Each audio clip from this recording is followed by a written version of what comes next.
Hello friends, good morning. कशा आहात तुम्ही सगळे? माझा आवाज थोडा तुम्हाला इरिटेट करत असेल कारण की माझा घसा बसला आहे, मला बरं नाही आहे. 2-4 दिवस झाले सर्दी, खोकला, ताप खूप येतो आहे. तर आज संडे असल्यामुळे मी आज थोडं ऑफिसची सुट्टी घेतली होती कारण की ड्युटी करून करून मी खूप दमली होती. 3-4 दिवस झाले कंटिन्यू सर्जरी असल्यामुळे मला काय रेस्ट करता असं आलंच नव्हतं. त्याच्यामुळे मग मी आज सुट्टी घेतली. घरी आज जास्त कोणच नव्हतं कारण की माझी मम्मी, माझे मिस्टर आणि माझी मोठी बहीण हे काही अर्जंट कामासाठी थोडे गावाला गेलेले आहेत. तर मग मी, माझ्या बहिणीची मुलगी आणि माझी मुलगी, आम्ही तिघीच आहोत फक्त घरी. तर म्हटलं चला आज काय बनवूया, म्हटलं संडे काहीच तरी स्पेशल. पण मुलींना स्पेशल म्हटलं का त्यांना अनहेल्दी, म्हणजे त्यांना असं वाटतं की मॅगीच खावी मॉर्निंगचा ब्रेकफास्ट. त्यांना म्हटलं काहीतरी मस्त तुम्हाला बनवून देते. तर नको मम्मा मॅगीच खायची आहे. मग मॅगी घेऊन आलेली माझी मुलगी. म्हटलं चला जाऊ दे आता मॅगीच बनवूया. मग त्यांना मॅगी बनवून दिली. त्याच्यानंतर कपडे मशीनला लावलेली होती. पाणी भरायचं पण टायमिंग आहे, 11-11:30ला पाणी येतं.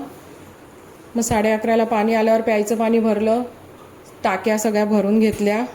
त्याच्यानंतर मशीनची कपडे माझी कंप्लीट झालेली आहे. आता कपडे सुकवायची आहेत.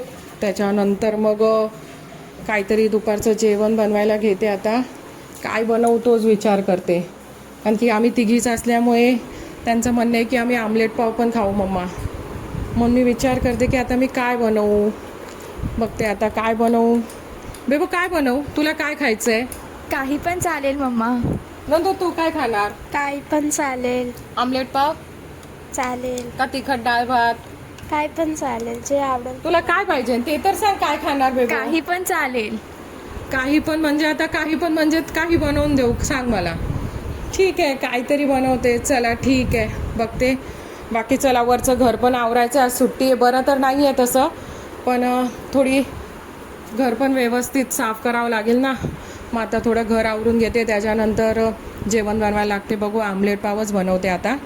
किचन साफ तर करून झालेलं आहे माझं सगळं. मग नंतर कपडे पण सुकवायचे आहेत अजून. मला बाहेर खूप ऊन आहे, चक्कर येते. मला गोळ्या खाल्ल्यात ना रात्री मेडिसिन, त्याच्याने.